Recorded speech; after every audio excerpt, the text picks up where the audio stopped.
ის რომ ღმერთი გამოჩნდა ხორცით, ეს ნიშნავს იმას, რომ ის რაც ახლა ჩვენ რა გვინდა, რომ ჩვენ ვიყოთ ღმერთთან და თუ გონიერნი ვართ არ გამოგვდის.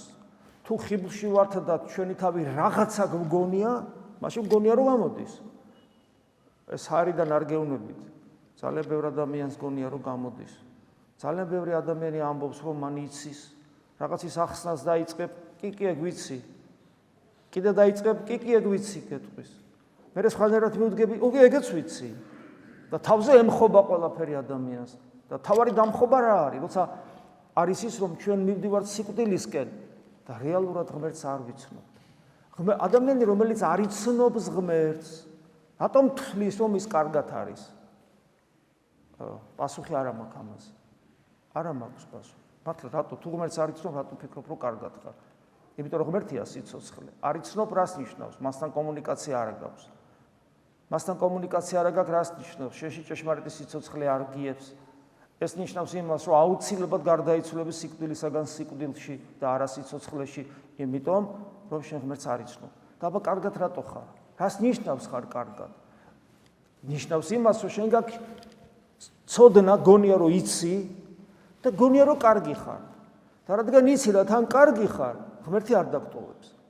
და აი ეს შეცდომა რო არ მოუვიდეს ადამიანს და რო არ გაიბლანდოს თავის შეგრძნებებში, ინტუიციებში, ინტელექტუალურ ძიებებში, გესმით, ამაში რო არ თავის ნიჭიერებებში, თავის ზნეობრივ ნორმების მეტნაკლებად დაცვაში, ამაში ვარ გაიბლანდოს. ამიტომ პავლე მოციქულის სიტყვები ძალიან მნიშვნელოვანია ყოველთვის რომ გვახსოვდეს. ღმერთი გამოჩნდა ხორცით.